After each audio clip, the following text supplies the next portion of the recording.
Hi Tamil, welcome to நம்ம YouTube channel. இந்த video நம்ம என்ன பார்க்க போகிறோம்னா, ஒரு ஃப்ரெண்டு நம்மக்கிட்ட ஒரு கேள்வி கேட்டிருந்தார். அதாவது வந்து பார்த்தோம்னா, அவர் ஆர்மி செலெக்ஷன்ஸ் போயிருந்தாராம். கடைசி நேரத்தில் அவரால் அந்த 1600 மீட்டரை வந்து ரீச் பண்ண முடியல. நான் கரெக்டாக தான் ஒர்க் அவுட் பண்ணாராம். அவர் எந்த ஒரு ப்ராப்ளமும் கரெக்டாக தான் ஒர்க் அவுட் பண்ணாராம். ஏன் என்னால் ரீச் பண்ண முடியல அப்படின்னு சொல்லிட்டு கேட்டிருக்காரு. ஓகே, ஃபஸ்ட்டு நம்ம பார்க்க வேண்டியது என்னன்னு பார்த்தோம்னா பதட்டம். அதாவது வந்து நீங்கள் வந்து ப்ராக்டிஸ் பண்ணும்போது சாதாரண கிரவுண்டில் ஓடிருப்பீங்க, சாதாரண ரோட்டில் ஓடிருப்பீங்க.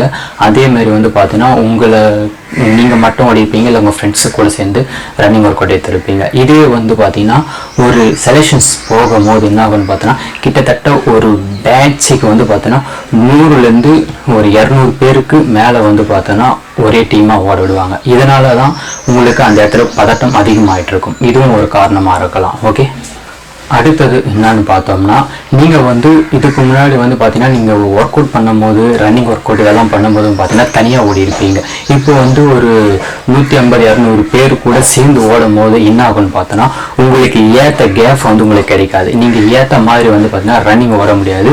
அதாவது கேப்லலாம் பூந்து ஓடுங்க. இதுக்காக வந்து பார்த்தீங்கன்னா நம்ம சைட் ரன்னிங்ஸ் எல்லாம் நிறைய பண்ண வேண்டியது இருக்குது. அதாவது வந்து அதெல்லாம் நிறைய பார்க்க வேண்டியது இருக்குது. ரன்னிங்கை பற்றி நம்ம கண்டிப்பாக பார்ப்போம். இந்த சைட் ரன்னிங்ஸ், அதாவது வந்து இந்த கேப்பில் பூந்து போகிறது, இந்த மாதிரி ரன்னிங்ஸ் எல்லாம் நம்ம அதிகமாக பண்ணி ட்ரை பண்ணியிருந்தோம்னா நமக்கு வந்து பார்த்தீங்கன்னா அந்த கூட்டத்தில் வரதுக்கு கொஞ்சம் ஈஸியாக இருக்கும்.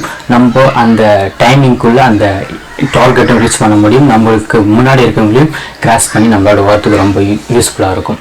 ஓகே,